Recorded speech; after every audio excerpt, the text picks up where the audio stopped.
مشعل وہ معرفت کا دھارا، اس نے فقط خدا کو ہر حال میں پکارا۔ قائد نحمده ونصلي ونسلم على سيدنا ومولانا محمد رسوله النبي الأمين المكين الحنين الكريم الرؤوف الرحيم، اما بعد، بسم اللہ الرحمن الرحیم۔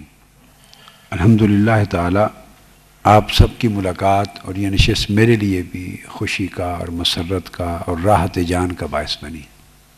میں اس موقع پر مختصر ایک ہی نکتہ صرف سمجھا دیتا ہوں، اور وہی آج کی نشست کا سمجھیں کہ پیغام ہے۔ اس وقت ہم ایک ایسے دور میں داخل ہو گئے ہیں، آپ یوں سمجھ لیجئے کہ قیامت سے قبل کی جو علامات ہیں ان میں سے علامات صغریٰ، جو چھوٹی نشانیاں ہیں اور جن کے لیے زمانے کا کوئی تعین نہیں کہ یہ کتنی طویل مدت تک اپنے اپنے وقت میں ظاہر ہوتی رہیں گی، مگر وہ علامات صغریٰ کے ظہور کا زمانہ شروع ہو چکا ہوا ہے، اور بس اس کے بعد پھر کسی زمانے کا تعین کرنا وہ درست اور جائز نہیں ہے۔ وہ اللہ رب العزت کے ہاں اس کا علم ہے کہ کتنی مدت گزر جائے، کتنا زمانہ گزر جائے،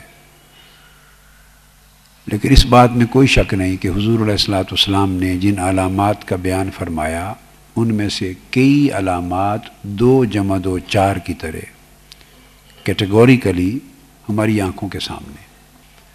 ایسے حالات میں انسان کے ایمان پر اور انسان کے عقیدہ پر اور انسان کے دین پر اور مسلمانوں کے اعمال پر اور ان کے افکار پر ظاہری اور باطنی طرح دونوں طریق سے، عملی اور فکری دونوں طریق سے بے شمار حملے شروع ہو جاتے ہیں، جن حملوں سے انسان کا، مسلمان کا ایمان انفرادی طور پر بھی اور امت مسلمہ کا اجتماعی طور پر بھی جو ایمان ہے وہ کمزور ہونے لگ جاتا ہے، متزلزل ہو رہا ہے اور مسلسل انڈر اٹیک ہے۔ اٹیک ملٹی ڈائمینشنل ہے، کثیر الجہتی حملہ ہے ایمان پر، کثیر الجہتی حملہ ہے ایمان پر۔ نفس کی طرف سے بھی حملہ ہے، شیطان کی طرف سے بھی حملہ ہے، دنیا کی طرف سے بھی حملہ ہے، مگر یہ 3 حملے ایسے ہیں کہ ہمیشہ جب سے انسان کی تاریخ کا آغاز ہوا ہے ان 3 قسموں کے حملے تو ہمیشہ سے جاری ہیں۔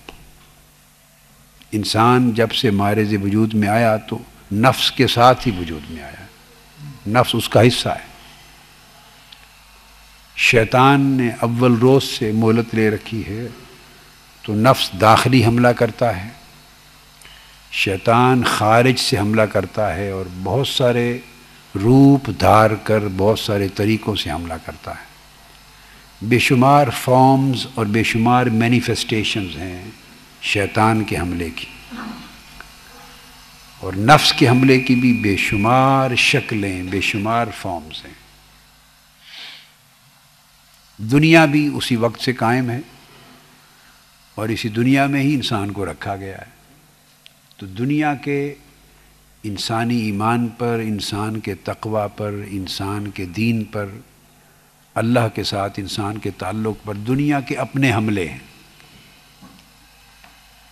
اور ان 3 قسموں کے حملوں کو قرآن مجید میں جا بجا کہیں اجمالاً کہیں تفصیلاً بیان کیا گیا ہے۔ وہ میں اپنے لیکچرز میں، اپنی تصانیف میں، اپنے خطبات میں، اپنی کتابوں میں بیان کرتا رہتا ہوں، آپ ان کو پڑھتے ہیں، اور دیگر کتب میں اکابر ائمہ بزرگان دین میں بیان کرتے چلے آئے۔ یہ 3 حملے تو ہمیشہ سے جاری تھے، اب ان حملوں میں شدت آ گئی، دنیا ساری ایک گلوبل ویلیج بن گیا ہے،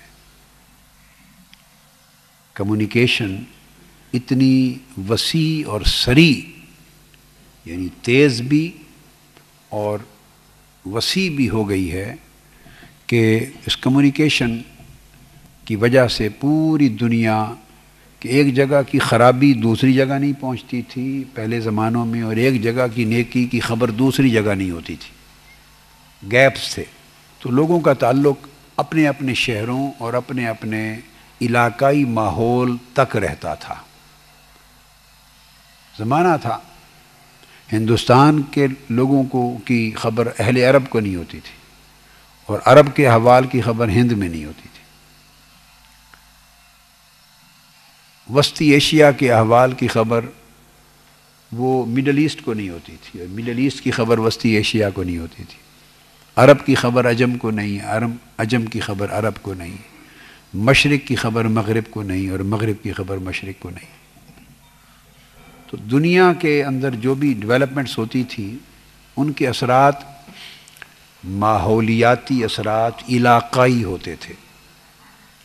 بلکہ سمرقند کے اندر کے لوگوں کو بعض اوقات تو بخارا کی بھی اتنی خبر نہیں ہوتی تھی، چند میلوں کا فاصلہ ہے، اور کبھی ہوتا تھا سمرقند بخارا سے لے کے خراسان تک ایک صوبہ ہے، بس وہاں تک انٹریکشن ہوتا تھا.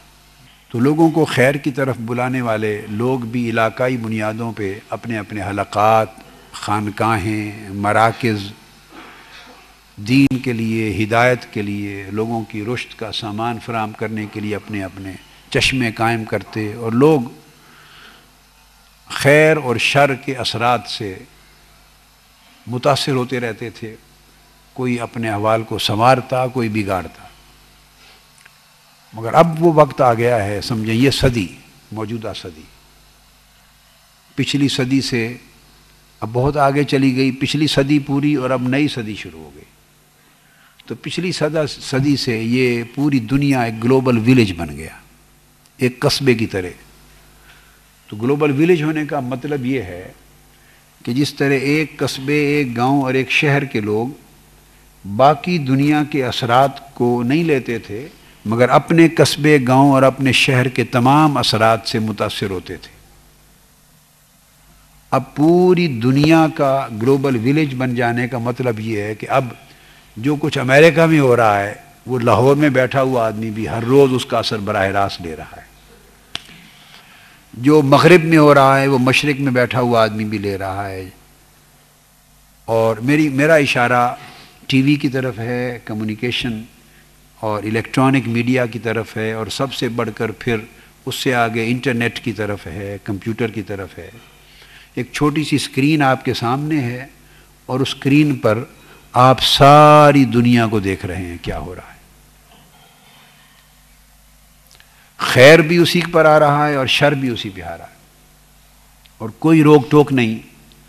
اور اب اس سے بڑھ کر وہ اتنی اسکرین کا جو میں نے اشارہ کیا، اب وہ ساری دنیا کی معلومات اور احوال اور اثرات اس اسکرین سے سمٹ کر وہ چھوٹی سی اتنی سے موبائل فون کی اسکرین پر بھی آ گئی ہے. یہ جو موبائل فون ہے چھوٹا سا، یہ بھی کمپیوٹر کا کام دے رہا ہے. اب ایسے موبائل فون بھی ہیں کہ اس میں سارا کمپیوٹر بھی ہے، اس میں انٹرنیٹ بھی ہے، تجارت بھی ہے، سارا کچھ اتنی اسکرین پر ہو رہا ہے. اور آنے والے وقتوں میں یہ جو ٹی وی چینلز ہیں اس کی تکلیف بھی نہیں رہے گی لوگوں کو کہ ٹی وی کے کنیکشنز لیں اور چینلز لیں. وہ سارا یہی کمپیوٹر کے اوپر ہی کنیکشن لگا کے، اسکرین لگا کے تو لوگ کام کرتے رہیں گے، اس سے آگے بڑھ جائیں گے. تو آپ دیکھیے جس طرح ٹیکنالوجی ڈیولپ کر رہی ہے اور اس کے کچھ خوشگوار اور مثبت فوائد انسانیت کو اور سوسائٹی کو مل رہے ہیں، اس سے زیادہ رفتار کے ساتھ منفی اثرات اور نقصان دہ پہلو بھی اس سے زیادہ رفتار کے ساتھ انسان کو مل رہے ہیں. اب اگر آپ بچوں کو باہر، پہلے کہتے تھے کہ ان کو بری صحبت سے بچائیں، تو جو بچے بری صحبت سے بچائے جاتے تھے تو کہتے ہیں چلو بچ گئے بری صحبت سے. اب صحبت اچھی اور بری ہاتھ کے اندر ہے. اب اچھی اور بری صحبت گھر کے ٹیبل پر ہے اور بچوں کے کمروں کے اندر ہے. تو تنہا ایک بچہ اور بچی بھی ایک صحبت میں ہے. یہ میں ایک نکتہ آج کی مجلس میں ایلیبوریٹ کر رہا ہوں. تو صحبت آپ کے کمروں میں آ گئی ہے، آپ کے ٹیبل پر آ گئی ہے، آپ کے ہاتھ میں آ گئی. تو ہم اس دور میں داخل ہو گئے. اور اس لحاظ سے اب پہلے صحبت میں بیٹھ کے تو بات کرتے تھے، آپ بچاتے تھے بچے بچیوں کو، لوگوں کو، کہ وہ کسی برے دوست کے ساتھ یا بری کمپنی میں نہ جائے، وہ پھر غلط جگہ پہ نہ لے جائیں. اب وہ صرف بس انگلی ہلاتے ہیں. اب ایسی صورت آ گئی ہے کہ بٹن دبانے کی بھی ضرورت نہیں ہے، بس ایسی انگلی ہلائیں تو سارا کچھ، وہ ساری صحبت اس اسکرین کے اوپر آتی چلی جاتی. جو چاہیں سن لیں، جو چاہیں دیکھ لیں، جس سے چاہیں بات کر لیں. چیٹنگ ہو رہی ہے، چیٹنگ ہو رہی ہے. ٹیکنالوجی نے اس جگہ پہنچا دیا ہے. لامحالہ سائنس میں، ٹیکنالوجی میں، نالج میں جہاں ایکسیس بڑھ گئی ہے، وہاں بھائی ہر قسم کی برائی تک بھی ایکسیس اسی حساب سے بڑھ گئی ہے. اب جب برے اثرات اتنے طاقتور ہو جائیں اور تنہائی اور خلوت، پہلے زمانہ تھا کہتے تھے کہ شر سے بچنے کے لیے، ایمان کی حفاظت کے لیے بعض لوگوں کو خلوت میں جانا پڑ جائے گا. وہ خلوت نشیں ہوں گے تو برائی سے بچیں گے. اب تو خلوت خود جلوت بن گئی اور تنہائی خود صحبت ہو گئی. اب کوئی بچ کے جائے تو کہاں جائے؟ ایسے حالات میں نے دین اور ایمان کی حفاظت کی میتھڈولوجی کیا ہو، اس کی ٹیکنیک کیا ہو، اس کا راز کس شے میں ہے، آسان طریقہ. اتنے بڑے جو ملٹی ڈائمینشنل اٹیکس ہو رہے ہیں ایمان پر، اور ہر وقت ایمان خطرے میں ہے، ہر وقت. تو اس سے بچاؤ کی سبیل کیا ہو، میں نے اس کے اوپر بہت غور و خوض کیا. اور غور و خوض کر کے میں اس نتیجے پر پہنچا کہ ہر شخص اب ایک صحبت میں ہے. یہ بات یاد رکھیں، ہر شخص کسی نہ کسی صحبت میں. اگر اسکول میں ہے تو اسکول بھی صحبت ہے، کالج میں، یونیورسٹی میں، تعلیمی ادارے میں ہے وہ بھی صحبت میں ہے. جو کاروبار کر رہا ہے، ٹریڈ میں، بزنس میں، انڈسٹری میں ہے تو وہ بھی ایک صحبت میں. اس کا صبح سے شام تک لین دین ہے ایک خاص طبقے کے ساتھ. جب ایک خاص طبقے کے ساتھ لین دین ہے تو جب ہر روز 12-14 گھنٹے جب ان کے ساتھ گزریں گے تو خاص قسم کی بولی سنے گا، خاص قسم کی تھنکنگ اس کی ڈیولپ ہوگی. اور تھنکنگ کیا ہوگی؟ جب وہ بزنس میں ہے تو اس کی تھنکنگ صبح سے لے کے شام تک مالی نفع کیسے حاصل ہو، کمانا کیسے ہے، یہ اس کی تھنکنگ ہے. اس لیے کہ بزنس کا بنیادی سکوپ ہی یہ ہے. اگر ایک آدمی کمانے کے لیے بزنس نہیں کر رہا تو گوانے کے لیے تو نہیں کرتا. تو بزنس کا تو ایپٹیچیوڈ اور سائیکالوجی بھی یہ ہے کہ اس طریقے سے بزنس کرے اور اس طریقے سے پروڈکشن کرے، اس طریقے سے ٹریڈ کرے، اس طریقے سے مارکیٹنگ کرے، اس طریقے سے سیلنگ کرے کہ اس کو نفع ملے.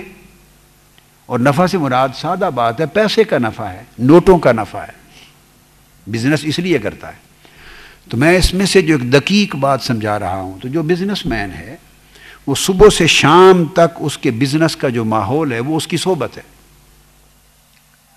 تو جب اس کی صحبت صبح سے شام تک، اور پھر اگلی صبح سے شام تک، پھر تیسرا دن، پھر چوتھا دن، حتیٰ کہ اسی طرح سال کے 365 دن اور اس کی ساری زندگی کے دن، جب تک وہ بزنس میں ہے وہ سارا دن اسی سوچ میں ہے کہ اس پروڈکشن سے میں کیا کما سکتا ہوں، میرا کیا نفع آئے گا، میرا کیا پروفٹ آئے گا. اور یہ سوچنا اس کا ناجائز نہیں ہے، یہ کسب معاش ہے، یہ کسب معاش ہے، اس کا جائز ہے. لیکن میں لطیف بات ہر طبقے کے لیے سمجھا رہا ہوں کہ جب اس کا یہ کسب معاش ہے تو یہی سوچے گا کہ نفع آئے، ورنہ تو معاش ہی چلی جائے گی. تو جب سوچئے کہ سارا دن اس کا اسی امر میں گزرا کہ مادی منافع، پیسے کا نفع، معاش کا نفع کیسے کماؤں، تو یہ اس کی سائیکالوجی بن گئی، اس کی سوچ میں یہ بات بیٹھ گئی.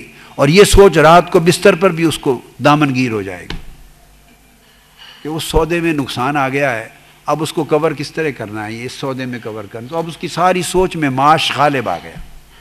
تو یہ اس کی فکری، ذہنی، عملی رات دن کی صحبت بن گئی. اور اس کی صحبت کا نیٹ ریزلٹ کیا مل رہا ہے کہ وہ مالی منفعت ہی کا سوچ رہا ہے صرف اور صرف. اس کا جو کاروبار ہے وہ سارا دن اس نے آخرت کا تو نہیں سوچنے دینا اس کو. اس آدمی کی انڈسٹری ہے, وہ پروڈکشن اپنی پروڈکٹس لا رہا ہے, پروڈکٹس کو بیچنا ہے, تو اس میں آخرت تو کہیں بھی نہیں آتی, اس میں اللہ کا تعلق تو کہیں بھی نہیں آتا. اور یہ حلال ہے, میں یہ بتا جا رہا ہوں, یہ حلال ہے, مگر اس کی جو روزگار کا کمانا ہے اس کا تقاضا یہ ہے کہ رات دن اس کے اوپر اور زیادہ سوچے اور زیادہ اس کے لیے ٹیکنیکس وضع کرے, اور زیادہ ٹولز لائے, اور زیادہ ڈیوائسز لائے. کمپٹیشن بڑھ رہا ہے تو کمپٹیٹیو ایٹماسفیئر میں اور زیادہ بہتر طریقے وضع کرے. تو اس کی صحبت بھی آپ کے سامنے آ گئی. اور پھر سوسائٹیز چونکہ اتنے برے حالات میں ہیں, پھر ان کو کمپٹیشن میں سروائیو کرنے اور کامیاب کرنے کے لیے اور کئی ایسے طریقے اسے اپنانے پڑ جاتے ہیں جو طریقے دین, اخلاق, تقوی اور ایمان اجازت نہیں دیتا. وہ اس کی مجبوریاں بن جاتی ہیں ایسی سوسائٹیز اور ایسے سسٹمز میں کہ خالص ایمانداری کے ساتھ, تقوی کے ساتھ وہ زندہ بھی نہیں رہ سکتا. تو آپ نے دیکھا کہ کاروبار کی صحبت کے اثرات کیا ہو گئے. اسکول میں گئے, اب اسکول ایک صحبت ہے, کالج, یونیورسٹی, بچے بچیوں کی صحبت ہے. اگر آپ اپنے بچوں کو گھر میں برائی نہ دیکھنے دیں تو سارا دن انہوں نے ان بچے بچیوں کے ساتھ جا کے گزارنا ہے جو اپنے گھروں میں رات دن برائیاں دیکھ کر آئے ہیں. تو انہوں نے ہر وہ چیز آ کے بچوں سے شیئر کرنی ہے, ڈسکس کرنا ہے. پھر پورے اسکول کا ایک ماحول ہے, ٹیچرز کے اثرات ہیں, اساتذہ ہیں, خواتین ہیں, مرد ہیں, ان کا ایک ماحول ہے, ان کے اثرات بچوں پر ہوتے ہیں. لڑکے لڑکیوں کا آپس میں ملنا اٹھنا ہے, ان کے اثرات ہیں. پھر فنکشنز ہوتے ہیں, پھر وہ ساری سوسائٹی کا ایک کلچرل ماحول, تو وہ بھی ایک صحبت ہے, ہر وقت کی صحبت ہے. اور گھر میں آ کے کمپیوٹر آپریٹ کرتے ہیں تو کمپیوٹر پر ساری صحبتیں ان کو مل جاتی. اسی طرح دفاتر ہیں, تو دفاتر میں جو زندگی دفتر کی جو ملازمت جو لوگ کرتے رہے ہیں, کر رہے ہیں, تو اسی طرح میں نے 2 نمونے دے دیے. سو ہر دفتر میں ایک ماحول ہے, ایک صحبت ہے. سرکاری ملازمت میں ہر شخص ایک صحبت میں ہے, اس کا کام خود ایک صحبت ہے, کام اس کی فائلیں خود ایک صحبت ہیں. اس کے ارد گرد بیٹھے ہوئے افسران اور اس کے جو شرکائے کار ہیں دفتر میں, وہ دفتر خود ایک صحبت ہے, اس کا افسر بھی ایک صحبت ہے, اس کے ماتحت بھی صحبت ہیں, پورا ماحول بھی صحبت ہے. میں صحبت کو ایک بہت وسیع اور گہرے تناظر میں لے رہا ہوں. ہر شخص ایک صحبت میں ہے. علی حاظ القیاس اس طرح ہر شعبہ زندگی پہ اس پہ اپلائی کرتے چلے جائیں. مذہبی طبقات میں سے بھی ہر فرد ایک صحبت میں ہے, ان کا مخصوص ایک ماحول ہے, ایک اپنا سوچنے کا انداز ہے, ایک اپنی ضروریات زندگی ہیں, ان کی کفالت نہیں ہوتی, وہ پورا نہیں ہو پاتی, تنخواہیں ہیں نہیں اتنی زیادہ, بچوں کو پڑھانے کے قابل بھی نہیں. تو پھر وہ ان ضروریات کو پورا کرنے کے لیے جو بھی باقی ایونٹس ہیں ان ایونٹس میں جنریٹ کرتے ہیں ضروریات, تو وہ ساری چیز یکے بعد دیگرے ان کی شخصیت میں ایک نفسیات لاشعوری طور پہ ڈیولپ کرتی چلی جاتی. تو ماحول بندہ چاہے یا نہ چاہے, ماحول ضرورت بن کر بندے کے اندر ایک شخصیت کو بدلنے پہ اپنے اثرات ڈالتا رہتا ہے. حالات خود بندے کی شخصیت کو بدلتے رہتے ہیں, وہ نہ چاہے تب بھی بدلتے رہتے ہیں, کیونکہ زندہ تو رہنا ہے اس نے. پھر اس کے ارد گرد کے ماحول میں بچے ہیں, پڑھ رہے ہیں, ان کی ضروریات پوری ہو رہی ہیں, پھر اس کے بھی بچے ہیں, وہ بھی ایک انسان ہے. اگلے دن ایک صاحب انٹرویو کے لیے آئے تھے میرے پاس, بہت بڑے نامور, وہ ملکی کسی شعبے سے, اخبار سے انٹرویو چھاپنا چاہتے تھے. انہوں نے مجھ سے کہا کہ علماء کرام میں جو زوال ہے اور مذہبی طبقے کا جو زوال ہے, جس انحطاط, آپ اس پر کیا کہتے ہیں, اور کیا آپ ان کے کردار سے مطمئن ہیں؟ مذہبی طبقہ, اس میں مشائخ, پیران کرام, علماء, خطباء سارے آ جاتے ہیں, مذہبی طبقے میں مطمئن ہیں. تو میں نے ان کو جواب دیا, تفصیلی جواب دیا, مگر اس میں سے جس پر میں نے بنیاد رکھی, ایک پہلا جو فاؤنڈیشن تھی میرے جواب کی, میں صرف وہ آپ کو بتاتا ہوں. میں نے کہا کہ آپ نے ایک سوال کیا, میں اس کا جواب مختصر 5 سوالات ہی کی شکل میں دے دیتا ہوں, تو آپ کو خود ہی جواب پہنچ جائے گا. آپ نے ایک جملے میں سوال کیا, میں 5 جملوں میں 5 سوال کرتا ہوں، وہ 5 سوالات ہی اس کا جواب ہیں۔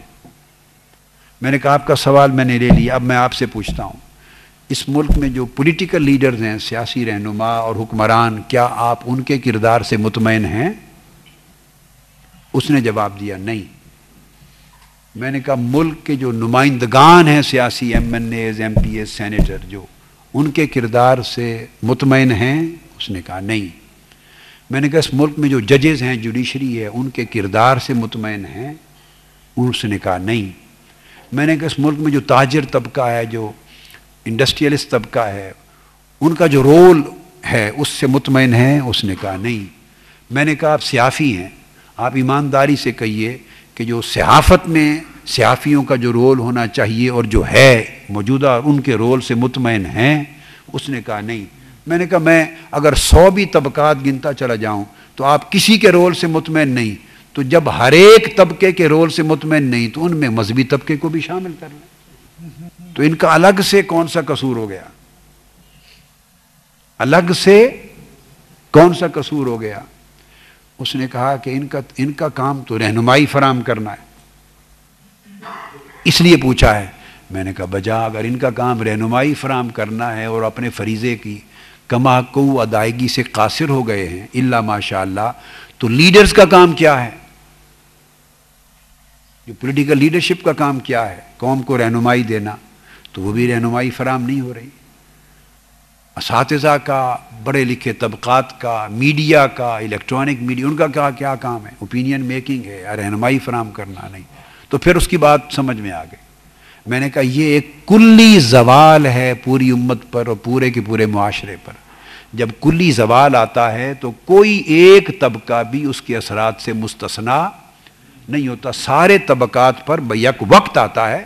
یہ ایک پروسیس ہے، تاریخی پروسیس ہے زوال کا۔ وہ زوال اپنے اثرات ہر طبقے پہ ڈالتا ہے، تو آپ اس زوال کے دور میں کسی ایک طبقے سے بھی کوئی منفرد توقع نہیں رکھ سکتے، ساروں کو اوورآل کلی زوال کے تناظر میں دیکھتے ہیں، اور کلی زوال کے تناظر میں دیکھ کر پھر جو رعایت کسی دوسرے کو دیتے ہیں وہی رعایت اس کو بھی دیتے ہیں، اور اجتماعی طور پہ اس زوال کے خاتمے اور اس سے نکلنے کا ایک اجتماعی فارمولہ سوچتے ہیں۔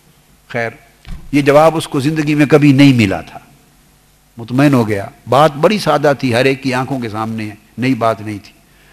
مقصد بات کا یہ ہے کہ ہر شخص ایک صحبت میں ہے، اس کا ماحول اس کا صحبت ہے، اس کا کاروبار اس کا صحبت ہے، اس کا پروفیشن اس کا صحبت ہے، اس کی زندگی کی ضروریات بھی اس کی صحبت ہیں، میل ملاپ بھی صحبت ہے۔ یعنی وہ وقت آ گیا۔ ایک زمانہ تھا، میں آپ کو اپنے بچوں کی ایک مثال دیتا ہوں۔ میرے 2 بیٹے حسن اور حسین اور باقی بھی بیٹے بیٹیاں، ہم بچانے کے لیے میٹرک کرنے تک، میں آپ کو اپنے بیٹوں کی صرف بات بتا رہا ہوں، بیٹے حسن کی اور حسین کی 2 بیٹوں کو، میٹرک کا ایگزام دے لینے تک۔ اب میٹرک کا ایگزام جب بچہ دیتا ہے اس کی عمر 16 سال کے قریب ہوتی ہے، 16 سال، گویا 16 سال کی عمر تک وہ گھر کے اندر سے گیٹ کھلنے سے پہلے گاڑی میں بیٹھ کے جاتے تھے اپنے اسکول، اور اسکول کے دروازے سے گاڑی میں بیٹھ کے تو گھر کے اندر گیٹ کا دروازہ بند ہو جاتا تو اندر نکلتے تھے۔ 16 سال تک ان کی کوئی دوستی تعلق ہم نے کسی دوست کے ساتھ روئے زمین پر نہیں ہونے دیا، نہ کہیں جانا، نہ دوستی، نہ مجلس، نہ صحبت، نہ کھیلنا، جو کچھ بھی ان کی انٹرٹینمنٹ تھی وہ گھر کے اندر میں ان کو ہر چیز پرووائڈ کر دیتا تھا۔ 16 سال کے بعد جب میٹرک کے ایگزام دونوں بھائیوں نے اپنا اپنا دے لیا تو زندگی کا پہلا دن تھا کہ انہوں نے اجازت مانگی۔ آپ نے گھر تو دیکھا ہی ہے اکثر و بیشتر نے، تو ہمارے گھر کے سامنے جیسے میں بیٹھا ہوں، یہ دروازہ ہے اور یہ پھول پڑے ہیں، فار ایگزامپل وہ ٹیبل ہے، اتنی درمیان میں سڑک ہے اور اتنے فاصلے کے بعد وہ غوثیہ پارک ہے۔ 16 سال کی عمر میں میٹرک کر لینے کے بعد ان دونوں بیٹوں نے اجازت مانگی کہ آج ہم میٹرک ایگزام دیں، کیا ہمیں اجازت ہے کہ ہم اس سامنے کے پارک میں، کچھ احباب دوست آئے ہیں ادارے سے، کچھ محلے سے، ان کے ساتھ کرکٹ کھیل لیں؟ ان کی امی جی نے مجھ سے پوچھا، میں نے کہا اجازت ہے۔ وہ رضامند نہیں تھی، میں نے کہا نہیں اب دے دے۔ تو 16 سال کے بعد ہم نے ان کو باہر کرکٹ کھیلنے کے لیے انٹریکشن کا دروازہ کھولا. باقی اب وہ وقت آ گیا ہے کہ اگر کوئی یہ عمل بھی کرنا چاہے تو یہ عمل بھی کارگر نہیں ہوگا، اس لیے کہ جس صحبت سے آپ اس کو بچانا چاہتے ہیں وہ صحبت تو اس کے ٹیبل پر، اس کے بیڈ روم میں بھی موجود ہے، اس کے موبائل میں بھی موجود ہے. اب آپ کس چیز سے بچائیں گے؟ تو میں نے آپ کو حالات کی سنگینی کی طرف چند مثالوں کے ذریعے متوجہ کیا. اب ان تمام چیزوں کا توڑ کیا ہو سکتا ہے؟ نہ تو یہ تمام فیسلٹیز آپ اٹھا کے گھر سے باہر پھینک سکتے ہیں، یہ بھی توڑ نہیں ہے، یہ ان کا حل نہیں ہے. نہ اپنی زندگی کو ان چیزوں سے کٹ آف کر سکتے ہیں، یہ بھی حل نہیں ہے. نہ بستر بوریا اٹھا کر چولستان کے کسی صحرا میں آپ ایک جھگی بنا کے رہ سکتے ہیں، یہ بھی حل نہیں ہے. پہاڑوں میں، جنگلوں میں، غاروں میں بھی جا کے نہیں رہ سکتے، یہ بھی حل نہیں. تو اس دنیا میں، اس زندگی میں رہتے ہوئے، حالات کا مقابلہ کرتے ہوئے، پھر ان تمام اثرات کا توڑ کیا ہے کہ آپ اور آپ کی نسلیں اور اگلی نسلیں اور اگلی نسلیں، ان کا ایمان، دین محفوظ رہے. کیا؟ تو اس کی حفاظت کا ایک ہی صورت ہے، صحبت بد کے. یہ میں نے تمام صحبت کی ساری شکلیں، بد سے مراد اب صرف دوست نہ رہے، سوسائٹی نہ رہی، وہ ساری صحبت کی شکلیں میں نے بیان کر دی، جو ہاتھ کے اندر ہے وہ بھی. تو صحبت بد کے اثرات کا ازالہ صرف اور صرف صحبت نیک کے ذریعے ہوگا. صحبت کا توڑ صحبت کے ذریعے ہی ہوگا. میں نے بہت سوچا ہے، بہت سوچا. اس کے علاوہ میں نے قرآن و حدیث میں، آقا علیہ السلام کی سیرت طیبہ میں، سنت میں، اور اولیاء کرام کی تعلیمات میں، ہسٹری کے اثرات میں، معاشرتی معاملات میں، ہر علم کی ہر جہت پہ میں نے غور کر کے نچوڑ بتایا ہے کہ صحبت کے اثرات کا ازالہ صحبت ہی سے ہوگا، اس کو اور کوئی توڑ نہیں. اور یہ وہ قاعدہ ہے. ہم تو سوچ کے انسان تمام عقل اور شعور کی جہتیں اور مطالعہ اور مشاہدہ اور تجربہ بروئے کار لا کر ایک نتیجے پہ پہنچتا ہے نا. تو اللہ رب العزت نے وہ بات پہلے سبق میں ہی دے دی ہے.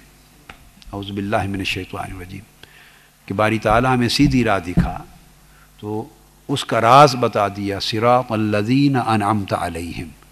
اگر سیدھی راہ پہ رہنا ہے اور ہدایت کو قابو کرنا ہے تو پھر انعام یافتہ بندوں کی صحبت رکھو. غیر المغضوب علیہم ولا الضالین، آمین. اور جن پر اللہ کا غضب ہوا اور گمراہ ہو گئے ان کی صحبت سے بچو. اس میں ایک لطیف اشارہ ہے، نیک صحبت میں آ جاؤ اور بری صحبت سے بچو.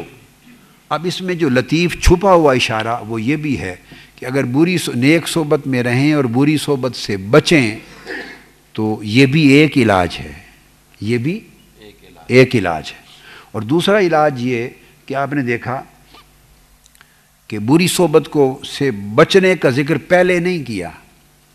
یہ نہیں فرمایا کہ غضب یافتہ اور گمراہ ہو جانے والوں کی صحبت سے بچو اور انعام یافتہ بندوں کی صحبت میں رہو. ترتیب یوں نہیں کہی، ترتیب یہ نہیں بیان کی، اس لیے کہ وہ خالق ہے، وہ جانتا ہے کہ ایک زمانہ وہ بھی آ جائے گا کہ جس صحبت سے بچانا ہے وہ صحبت چمٹ جائے گی بندے کو، بندہ بچ بھی نہیں سکے گا، جس کا تذکرہ میں کر چکا ہوں سارا.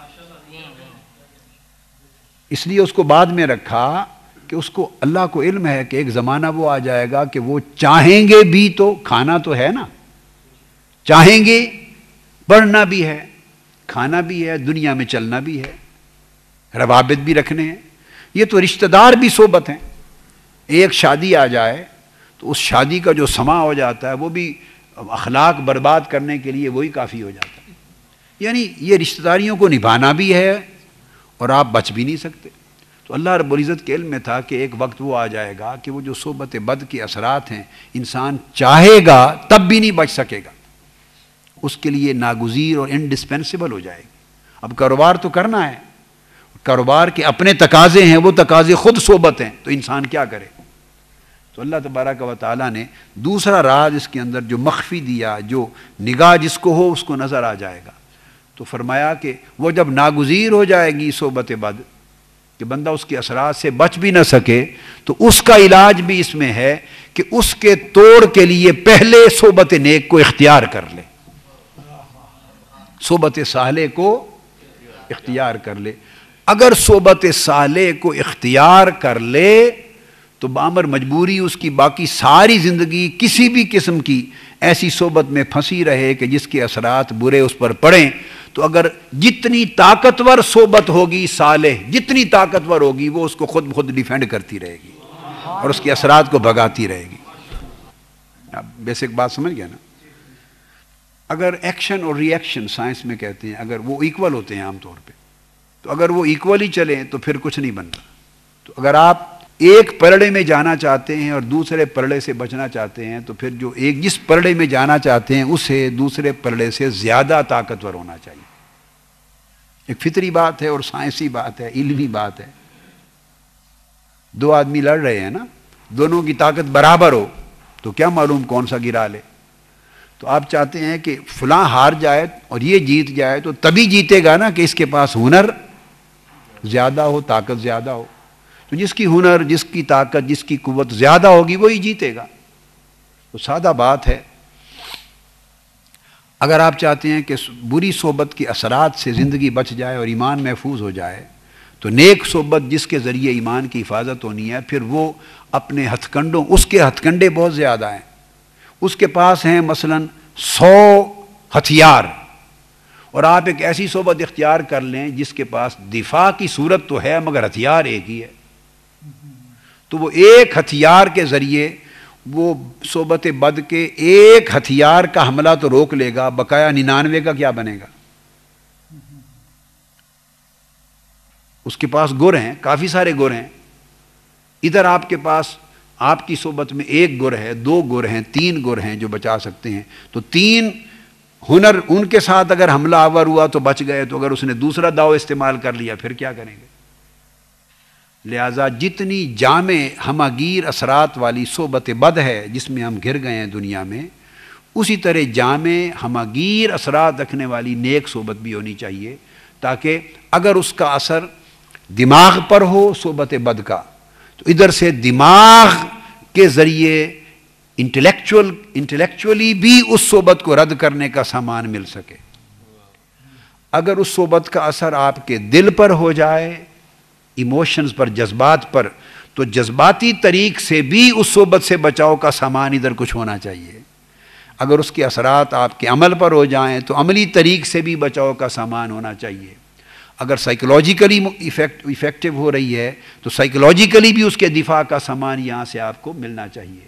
مورلی اثرات ہو رہے ہیں تو مورل سامان ملنا چاہیے، اسپریچول اثرات ہو رہے ہیں روحانی، تو روحانی اثرات ملنے چاہیے، سوشلی اثرات ہو رہے ہیں تو سوشلی دفاع ہونا چاہیے۔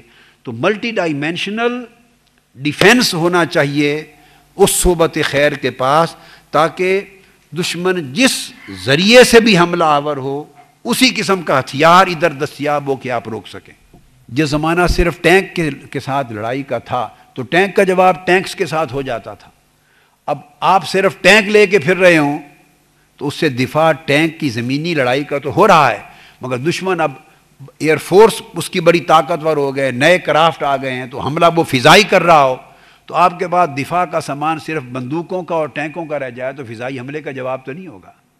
لہذا اگر فضائی حملہ ہو تو پھر آپ کے پاس بھی فضائی حملے سے دفاع کا سامان ہو، اگر بحری حملہ ہو تو بحری دفاع کا سامان ہو، بری حملہ ہو زمینی تو زمینی طریق سے۔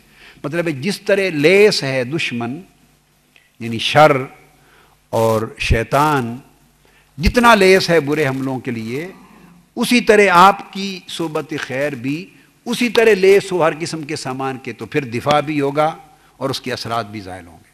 سو میں یہ پیغام دینا چاہتا ہوں کہ آج کے دور اور آنے والے دوروں میں میری دانست میں کوئی گھرانہ اور کوئی فرد اگر تنہا رہے گا تو وہ اپنے یا اپنی نسلوں اور اگلی نسلوں کے ایمان کی، دین کی اس تیز رفتاری سے خرابی کے بڑھتے ہوئے ماحول میں اگلی نسلوں کے ایمان کی بھی حفاظت کوئی نہیں کر سکے گا۔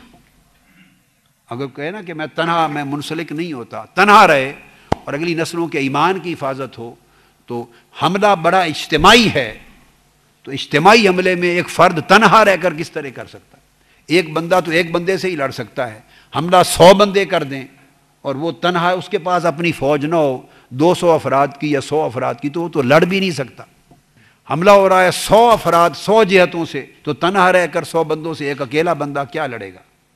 لہٰذا اگر اجتماعی حملہ ہے تو ایک اجتماعی نسبت اور اجتماعی نظم ہی آپ کے ایمان کو اگلی نسلوں میں بچائے گا، فرد تنہا رہ کر نہیں بچا سکے۔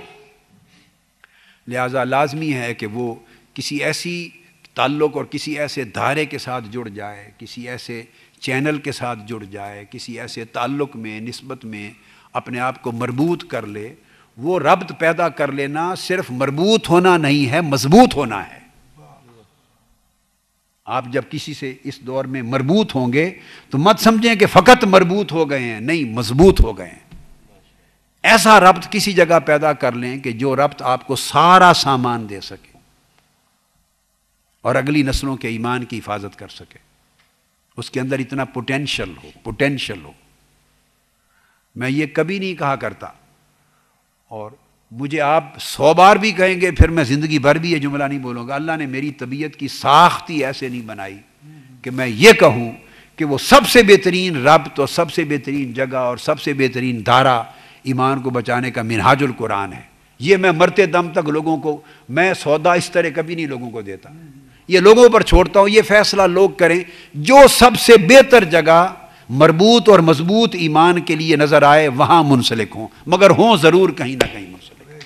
ہمارے کام سے ممکن ہے ہزارہ بہتر کام کہیں ہوں، آپ خود اپنی نگاہ کے ساتھ دیکھیں، تولیں، انالیسس کریں۔ میں نے فارمولہ آپ کو دے دیا ہے، ایک آپ کو سکیم، ایک میتھڈولوجی سمجھا دی ہے۔ آپ دیکھیں، ناپیں، تولیں، سوچیں، سمجھیں، قریب ہوں، دیکھیں کتنے سامان کی، اگلی کس قسم کے سامان کی ضرورت ہوگی، کیا سب سامان اویلیبل ہے، کیا سارے ہتھیار اویلیبل ہیں دفاع کے۔ میں نے آپ کو بتا دی ایموشنل حملے بھی ہوں گے، سینٹیمنٹل حملے بھی ہوں گے، انٹلیکچول ریشنل حملے بھی ہوں گے، پریکٹیکل حملے بھی ہوں گے، کلچرل بھی ہوں گے، سائیکولوجیکل بھی ہوں گے، طرح طرح کے۔ تو جتنے حملے ہوں جو ایمان کو متزلزل کر سکتے ہیں، کیا وہ سارے حملوں کے دفاع کے لیے سارا سامان اسلحہ ہے جو ایمان کی حفاظت کرے؟ جہاں آپ کو بہتر انتظام نظر آئے تو کسی اجتماعی نظم میں منسلک ضرور ہو جائیں۔ جب منسلک ہوں گے تو پھر وہاں سے سامان لے آئیں۔ محض ایک رسمی تعلق نہیں بچاتا انسان کے ایمان کو، اگلی ایک نسل کو بچاتا ہے، اگلی نسلیں بدظن ہو جاتی۔ سامان لے آئیں، وہ سامان مطالعہ ہے، کتب ہے، خطابات ہیں، کیسٹس ہیں، نصیحتیں ہیں، ہمہ وقت لے آئیں اور بچوں کو اور فیملی کو ہر وقت وہ پڑھائیں، سنائیں، گھر میں ایک ماحول کریٹ کریں، صبح و شام ایک پریکٹیکل ماحول کریٹ کریں۔ محض یہ کہنا کہ ہم فلاں سے منسلک ہیں، منہاج القرآن سے منسلک ہیں، یا میرے ساتھ آپ کا تعلق رشتہ محبت کا ہے، یا کسی اور جگہ سے منسلک ہیں، محض منسلک ہونا اگلی نسلوں کو نہیں بچائے گا۔ آپ کے دیکھتے ہی دیکھتے کتنے گھرانوں کی اگلی نسلیں راہ سے بہک گئی۔ نہیں، منسلک ہونا جو میں زور دے رہا ہوں وہ ایسا منسلک ہوں کہ وہ صحبت کریٹ کرے آپ کو، جسمانی طور پہ ملیں یا نہ ملے، ملاقات ہو یا نہ ہو، 25 سال بعد ہی ہو جائے ملاقات، مگر ملاقات نہ ہونے کے باوجود بھی آپ ہر وقت صحبت میں رہیں۔ ملاقات میسر نہ ہونے کے باوجود بھی صحبت میں رہیں، چونکہ صحبت کے ذریعے آپ نے صحبت بد کے اثرات کو ختم کرنا ہے۔ وہ سامان لے آئیں، اسلحہ آپ کو ملتا رہے، سامان ملتا رہے، پیاس بجھتی رہے، تسکین ہوتی رہے، حفاظت ہوتی رہے۔ تو ایسی جگہ کا چناؤ کریں جہاں سے یہ سامان دستیاب ہو، اور پھر آپ اور آپ کے خاندان یہ میسج دیں۔ جو شخص بھی یہ فکر رکھتا ہے نا اتنی، بھئی ہمارے اور ہماری اگلی نسلوں کا ایمان بچ جائے، بس اتنی فکر اگر کسی کو ہے تو اس تک یہ میرا پیغام ضرور پہنچا دیں۔ یہی میری جو گفتگو ہے، اس کی DVD کیسٹ لے لیں اور اس کو سنا دیں کہ یہ سن لیں۔ میسج یہ ہے کہ فیصلہ وہ کرے، جہاں تک میرا یا ہمارا تعلق ہے، ہم سب سے ناکارہ ہیں، سب سے کمزور ہیں، سب ہم سے اچھے ہیں.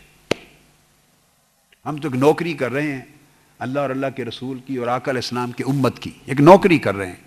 انہوں نے قبول کر لی تو بھائی اچھی ہو جائے گی، بس میری تو اتنی بات ہے.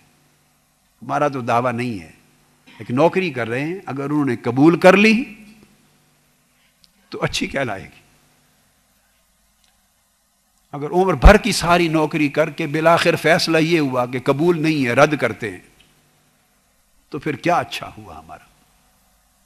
وہ جب بغداد پر حملہ ہوا تھا تاتاریوں کا، ہلاکو خان اور چنگیز خان کا، تو اس کے بعد اسلام کی ایک 50 سال کا دور ایسا آیا کہ بالکل مسمار ہو گئی ساری ثقافت اور کفر کی یلغار غالب آ گئی. اس زمانے میں پھر تاتاریوں کی اولادیں پھر آگے 50 سال تک یہ کے بعد دیگرے اپنے اپنے ٹرائبز کی حکمران رہیں، تو قبضہ اقتدار ان کے پاس رہا. ایک صوفی تھا درویش کوئی، وہ جنگل میں کہیں سے سفر سے آ رہا تھا. ایک درویش حضور سیدنا غوث الاعظم رضی اللہ تعالیٰ عنہ کے فیوزات سے مالا مال تھا، مگر صوفی اور درویش اپنا اللہ اللہ کرتا ہوا جنگل سے گزر رہا تھا. تاتاریوں کا ایک پرنس، شہزادہ سمجھ لیں، تاتاریوں، مغل تاتاریوں کا، چنگیزیوں کی اولاد میں سے ایک ٹرائب کا سربراہ، تو اس کا نام تھا عثمان. عثمان تو نام بعد میں ہوا. تو وہ ایک شکار کر رہا تھا.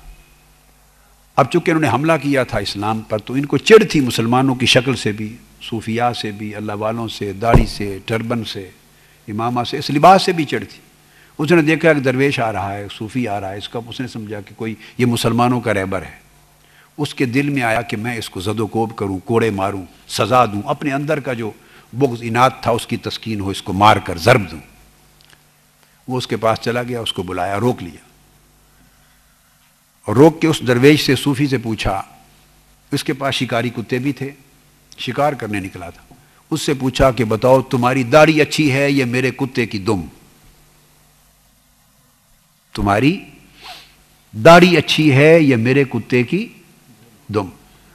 اب میں یہ جواب دے رہا ہوں، یہ واقعہ سنا رہا ہوں، میری تو عمر بھر کے سارے کام کی بس اتنی قیمت ہے، یہ کچھ اس کے سوا اس کو میں تو کسی تول میں نہیں رکھتا. تول کے فیصلے تو بعد میں ہوں گے، مرنے کے بعد ہوں گے، جب آنکھیں بند ہوں گی اور مالکوں کے سپرد ہوں گے تو فیصلے وہاں ہوں گے کہ کیا تول تھا. تو اس نے پوچھا کہ تمہاری داڑھی اچھی ہے یا میرے کتے کی دم؟ اس کو خیال تھا کہ یہ ان کے پیغمبر کی سنت ہے، تو یہ جوش میں آ جائے گا اور پھر جوش میں آ کے مجھے گالی دے گا یا لپکے گا، غیظ و غضب میں آئے گا، اور میں پھر رد عمل میں پھر اپنے کوڑے نکال کے تو اپنا تسکین کروں گا اپنے غضب کی. وہ درویش تھا، اللہ والا تھا. اس نے جواب میں کہا، سوال سن کر اس نے کہا، ہاں بھائی جن کی خاطر یہ رکھی ہے، اگر تو اگلے جہان مرنے کے بعد انہوں نے اس کو قبول کر لیا،